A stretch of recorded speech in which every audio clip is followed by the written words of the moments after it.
ఇప్పటి వరకు అమరావతి రాజధాని అని చంద్రబాబు గారు చెబితే జగన్ వచ్చిన తర్వాత మూడు రాజధానుల డ్రామాలతో మొత్తం ఆంధ్రప్రదేశ్ ప్రజానికాన్ని మొత్తాన్ని కూడా వేధింపులకు గురి చేశారు. ఎందుకంటే రాజధాని అనేది మీ ఒక్కరికో నా ఒక్కరికో చెందింది కాదు, రాష్ట్రం మొత్తానికి కూడా చెందినటువంటి విషయం అది. సో ఆ తరువాత మళ్ళీ కూటమి ప్రభుత్వం వచ్చిన తర్వాత మళ్ళీ జగన్మోహన్ రెడ్డి లాంటి వ్యక్తులు భవిష్యత్తులో వస్తే, ఇప్పటి వరకు అయితే రారు, బట్ భవిష్యత్తులో ఏమో చెప్పలేం.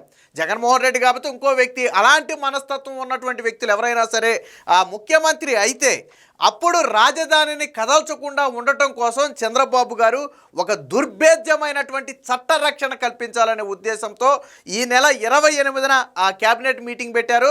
ఆ రోజే ఈ సవరణకు ఆమోదం తెలుపుతూ కేంద్ర ప్రభుత్వానికి కూడా పంపనున్నారు. 2014 రాష్ట్ర పునర్విభజన చట్టంలోని సెక్షన్ 5ని సవరించాలి అని చెప్పి కేంద్ర ప్రభుత్వాన్ని కోరుతున్నారు. అన్నీ అనుకున్నట్లుగా జరిగితే ఏప్రిల్ 2నే ఇది పార్లమెంటులో ప్రవేశపెట్టబడుతుంది. సో చట్ట రక్షణ కల్పించడం ఎందుకు అంటే, వాస్తవానికి గతంలో ఎప్పుడు ఎలాంటి ఆలోచన రాలా, కానీ జగన్మోహన్ రెడ్డి లాంటి వ్యక్తిని చూసిన తర్వాత ఖచ్చితంగా ఎలాంటి ఆలోచన రావడంలో తప్పులేదు. ఎందుకంటే జగన్మోహన్ రెడ్డి లాంటి వ్యక్తి వచ్చినా కానీ అమరావతిని టచ్ చేయలేని విధంగా చట్టరక్షణ కల్పించాలి, అది చంద్రబాబు గారి ఉద్దేశం. అయితే అమరావతి విషయంలో జగన్మోహన్ రెడ్డికి చంద్రబాబు గారు చెక్ పెట్టబోతున్నారంటే ఎస్, అవుననే సమాధానం. ఇప్పుడు జగన్మోహన్ రెడ్డి పరిస్థితి ఎలా ఉందంటే ముందు నుయ్యి వెనక గొయ్యి. గతంలో 2014-19 మధ్యలో అమరావతి రాజధాని అన్నప్పుడు జగన్మోహన్ రెడ్డి యాక్సెప్ట్ చేశాడు. దాన్ని యాక్సెప్ట్ చేశాడు. కానీ 19 ఎన్నికల్లో గెలిచిన తరువాత అమరావతి కాదు 3 రాజధానులు అన్నాడు. మళ్ళీ ఇప్పుడు సజ్జల రామకృష్ణారెడ్డి ఏమంటాడు, నిన్న మేము అమరావతికి వ్యతిరేకం కాదు అంటాడు సజ్జల రామకృష్ణారెడ్డి. అంటే అమరావతి విషయంలో వైసీపీ దొంగ నాటకాలు ఆడుతుంది. అవకాశ అనుకూల పరిస్థితులను వాళ్లకు అనుకూలంగా మార్చుకోవడానికి వైసీపీ చేస్తున్నటువంటి ఎత్తుగడ. సో దీన్ని చంద్రబాబు గారు ఎలా చెక్ పెట్టబోతున్నారు? రేపు అసెంబ్లీలో వైసీపీ అమరావతికి మద్దతు తెలుపుతుందా లేదా? సో ఇక్కడ వైసీపీ దొరకబోతుంది. ఇంకో మాట కూడా చెప్పారు చంద్రబాబు గారు, అమరావతి మీద జగన్మోహన్ రెడ్డి ఆడిన డ్రామాలు మొత్తం కూడా రేపు మేము అసెంబ్లీలో ఎండగట్టబోతున్నామని కూడా చెప్పారు. అంటే ముందు ఏం మాట్లాడాడు, తర్వాత ఏం మాట్లాడాడు అనేది నాకు తెలిసి వీడియో ప్రజెంటేషన్ ఏమన్నా చేసి చూపిస్తారు, లేదా దాని గురించి చంద్రబాబు గారు గతంలో ఏం మాట్లాడాడు అనేది చదివి వినిపించే అవకాశం అయితే ఉంది. సో ఇది వైసీపీకి ఇరకాటంలో పడింది. ఇప్పుడు వైసీపీ నాయకులు కూడా ఇరకాటంలో పడుతున్నారు. ఎందుకంటే అమరావతిని వ్యతిరేకించాలా, అనుకూలించాలా? అంటే అమరావతికి మేము యాక్సెప్ట్ అనాలా, లేదు అమరావతి కాదు 3 రాజధానులే మా విధానం అనాలా? జగన్మోహన్ రెడ్డి ఏం స్టాండ్ తీసుకుంటాడు? రేపు చంద్రబాబు నాయుడు ప్రజల్లోకి వచ్చి అదే ప్రశ్నిస్తాడు, అమరావతి రాజధాని అని మేము బిల్లు పెడితే మీరు ఎందుకు మద్దతు తెలపలేదు, జగన్ సమాధానం చెప్పాలి అంటే ఏం సమాధానం చెప్పాలి? సో ఇది వైసీపీకి అత్యంత గడ్డు పరిస్థితిలాగా మారింది. దీంతో ఎప్పుడైతే అమరావతి కోసం శాసనసభ ప్రత్యేక సమావేశం ఏర్పాటు చేస్తుందో, దీనికి ఆమోదం తెలిపే కార్యక్రమం జరుగుతుందో అని ప్రకటించారో వెంటనే సజ్జల రామకృష్ణారెడ్డి బయటకు వచ్చి ఏమంటాడు, ఇప్పుడు దీని మీద అసలు చర్చ పెట్టాల్సిన అవసరం ఏముంది, దీన్ని కేంద్రానికి పంపాల్సిన అవసరం ఏముందని చెప్పి మాట్లాడాడు. అంటే వాళ్ళలో ఉలిక్కిపాటు అనేది మొదలయ్యింది. ఆ ఉలిక్కిపాటుతోనే నేను సజ్జల రామకృష్ణారెడ్డి బయటకు వచ్చాడు. అయితే సజ్జల రామకృష్ణారెడ్డి మాట్లాడింది సపరేట్గా ఒక వీడియో చేద్దాం, ఏం మాట్లాడాడు ఏంటనేది. ముందు దీనికి సంబంధించినటువంటి ఒక వార్త వచ్చింది, ఒకసారి చూద్దాం. రాజధానిపై జగన్ కుట్రలన్నీ అసెంబ్లీలో ఎండగడదాం, అమరావతికి చట్టబద్ధతపై 28న తీర్మానం, అదే రోజు కేంద్రానికి, వీలైతే ఏప్రిల్ 2నే పార్లమెంటులో బిల్లు. అమరావతి కేవలం రాజధాని కాదు, అది ప్రజల భావోద్వేగం. మంత్రి మండలి సమావేశంలో ముఖ్యమంత్రి చంద్రబాబు గారి వ్యాఖ్యలు. అమరావతిని దెబ్బతీసేందుకు జగన్ ప్రభుత్వం 3 రాజధానుల పేరుతో చేసిన కుట్రలు, అప్పట్లో మంత్రులు వైకాపా నాయకులు అమరావతిపై పదే విషం కక్కడం, రాజధానిని కాపాడుకోవడానికి రైతులు చేసిన ఉద్యమాన్ని అణిచివేసేందుకు సాగించిన దమనకాండను ప్రజల ముందుంచాలని మంత్రి మండలి నిర్ణయించింది.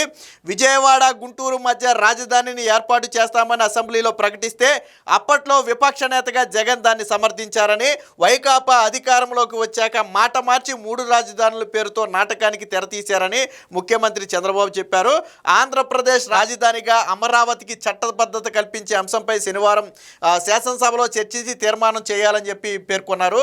సో తీర్మానం ఆమోదించిన రోజే కేంద్ర ప్రభుత్వానికి పంపిస్తే అది ఏప్రిల్ 1న కేంద్ర కేబినెట్ ముందుకు వస్తుంది. వీలైతే ఏప్రిల్ 2నే అది పార్లమెంటులోకి కూడా వస్తుంది అని చెప్పి చంద్రబాబు గారు అయితే చెప్పడం జరిగింది. అంటే జగన్మోహన్ రెడ్డి లాంటి వ్యక్తులను చూసిన తర్వాత అమరావతికి 100% చట్టరక్షణ కల్పించాలి అనేది అందరి మాట. ఇది ఏ ఒక్కరి మాట కాదు.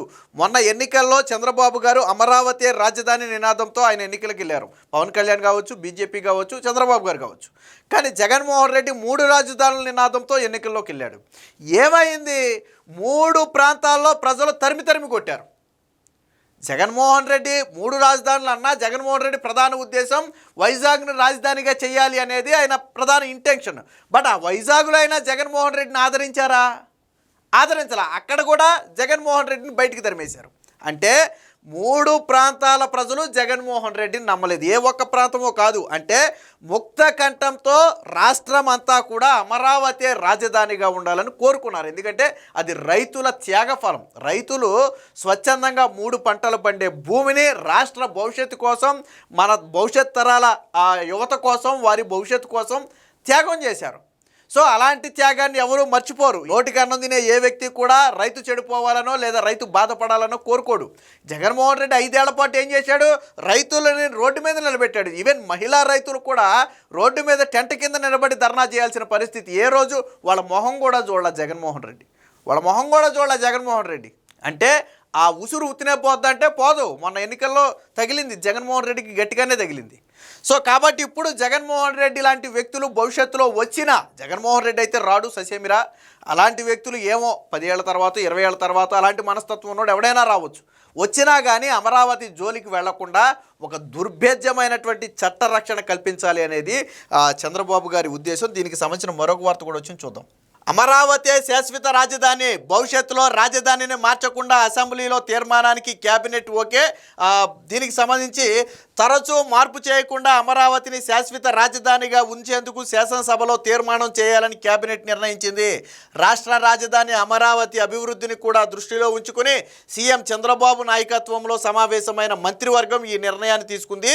దీనికోసం ఏపీ పునర్విభజన చట్టం 2014లోని సెక్షన్ 5ను సవరించాలని కేంద్రాన్ని కోరుతూ అసెంబ్లీలో ప్రత్యేక తీర్మానం చేయాలని నిర్ణయించింది. సో రేపు చేయబోయే తీర్మానం ఏంటంటే ఈ పునర్విభజన చట్టం 2014 ఏదైతే ఉందో దానిలోని సెక్షన్ 5ను సవరించాలి అనేది ఇప్పుడు రాష్ట్ర ప్రభుత్వం కోరుతున్నటువంటి కోరిక. సో ఏంటి అసలు ఈ సెక్షన్ 5 ఏంటంటే, సెక్షన్ 5లోని సబ్ సెక్షన్ 2లో అమరావతి వద్ద అనే పదాన్ని చేర్చాలని, అలాగే సెక్షన్ 5కు వివరణలో మరియు అమరావతి అనగా ఏపీ రాజధాని ప్రాంత అభివృద్ధి ప్రాధికార సంస్థ ఏపీసీఆర్డీఏ చట్టం 2014 కింద నోటిఫై చేయబడిన రాజధాని నగరాలు ప్రాంతాలు కలిసి ఉంటాయి అనే పదాలు. అంటే చాలా క్లియర్గా రాజధాని అంటే ఏంటి, అమరావతి అంటే ఏంటి, దాని పరిధి ఎంత. సో ఇలాంటి విషయాలన్నీ కూడా అందులో స్పష్టంగా చేర్చాలి అనేది రేపొద్దున తీర్మానంలో చేయబోయే తీర్మానం. దీన్ని కేంద్రంలో కూడా పార్లమెంట్లో ఓకే చేస్తే ఇక జగన్మోహన్ రెడ్డి కాదు కదా, రాజారెడ్డి దిగొచ్చినా కానీ అమరావతి విషయంలో జోక్యం చేసుకోలేరు, మరొక రాజధాని అనే అంశాన్ని బయటికి తేలేరు. అందుకనే చెప్పా, జగన్మోహన్ రెడ్డి పరిస్థితి చాలా దారుణమైన పరిస్థితిగా మారబోతుంది అమరావతి విషయంలో. సో జగన్ అనుకున్నంత ఈజీగా ఉండదు. వచ్చే ఎన్నికల్లో ఖచ్చితంగా ఇటుపక్క కూటమి నుంచి ఒకే ఒక ప్రశ్న స్పష్టంగా వస్తుంది. జగన్మోహన్ రెడ్డి అమరావతికి అనుకూలమా, 3 రాజధానులకు అనుకూలమా? అమరావతి అంటాడా, 3 రాజధానులు అంటాడా? చెప్పి ఎన్నికలకు రావాలని చెప్పి డిమాండ్ చేస్తారు. జగన్మోహన్ రెడ్డి చెప్పకుండా తప్పించుకునే ప్రయత్నం చేసినా ప్రజలు ఒప్పుకునే పరిస్థితి ఉండదు. నువ్వు అమరావతి ఒప్పుకున్నావా, ఒప్పుకోవాలి. అప్పుడు కూడా ప్రజలు నమ్మరు. ఎందుకంటే 14లో కూడా ఒప్పుకున్నాడు, 19లో మాట మార్చాడు. అంటే గెలవడం కోసం దొంగ డ్రామాలని ప్రజలు అర్థం చేసుకుంటారు. లేదు నేను 3 రాజధానులకే కట్టుబడి ఉన్నాను అంటే ఆల్రెడీ 3 రాజధానులు అంటే మొన్న ఎన్నికల్లో ప్రజలు సినిమా చూపించారు. సో అంతకంటే పెద్ద సినిమా తర్వాత ఎన్నికల్లో చూపిస్తారు. సో కాబట్టి జగన్మోహన్ రెడ్డికి వచ్చే ఎన్నికలు అంత ఈజీగా ఉండవు, వైసీపీ అనుకున్నంత ఈజీగా ఉండవు. చంద్రబాబు నాయుడు వ్యతిరేక ఓటు ఉంది, ఖచ్చితంగా అదంతా మేము పోగేసుకుంటాం, మాకు ఓటు బ్యాంక్ ఉంది వచ్చే ఎన్నికల్లో, ఇవంతా ఉండదు. ఇప్పుడు ఎన్నికల కంటే రాబోయే ఎన్నికలు చాలా క్లిష్టంగా మారుతాయి. జగన్మోహన్ రెడ్డికి అవేర్నెస్ పెరుగుద్ది. ఖచ్చితంగా రాజధాని ఏంటనేది జగన్మోహన్ రెడ్డి చెప్పి రావాలా. సో అది కష్టమైన విషయమే. సో దీంతోపాటు మరికొన్ని నిర్ణయాలు కూడా తీసుకున్నారనుకోండి. సో మొత్తంగా ఒకటి, రాష్ట్ర ప్రభుత్వం అమరావతి విషయంలో చట్టబద్ధత కల్పించాలి. అమరావతి అంటే ఆంధ్రప్రదేశ్ రాజధాని అంటే కేవలం అమరావతి మాత్రమే తప్ప మరొకటి కాదు. వేరొక వ్యక్తి వచ్చినా ఎంతమంది వ్యక్తులు వచ్చినా అమరావతి విషయంలో మరొక డెసిషన్ ఉండకూడదనే ఆ ఉద్దేశంతోనే ఈరోజు అమరావతికి చట్టబద్ధతకి అయితే చంద్రబాబు గారు పూనుకున్నారు.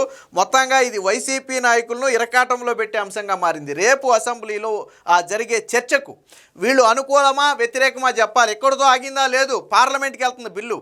సో పార్లమెంట్లో కూడా అనుకూలమా వ్యతిరేకమా అనేది చెప్పాల్సిన పరిస్థితి వైసీపీకి ఏర్పడుతుంది. అంటే ఇక్కడ ఆంధ్రప్రదేశ్లో వీళ్ళ ఎమ్మెల్యేలు ఇక్కడ సమాధానం చెప్పాలి, అక్కడ ఎంపీలు సమాధానం చెప్పాలి. అంటే రెండు రకాలుగా కూడా వైసీపీ ఇరకాటంలో పడబోతుంది. ఇదే సమయంలో జగన్మోహన్ రెడ్డి ఆడిన డ్రామాలు, 14 ముందు ఆడిన డ్రామాలు, 19 ఆడిన డ్రామాలు, మళ్ళీ ఇప్పుడు కూటమి ప్రభుత్వం వచ్చిన తర్వాత సజ్జల రామకృష్ణారెడ్డి చేత ఆడిస్తున్న డ్రామాలు, ఇవన్నీ కూడా రేపు అసెంబ్లీలో ఎండగట్టే అవకాశం ఉంది. ఏది ఏమైనా మొత్తంగా రేపు అసెంబ్లీలో ఈ తీర్మానం ఏర్పాటు చేయడం అనేది వైసీపీకి అయితే అతిపెద్ద సవాలుగా మారిందని చెప్పొచ్చు.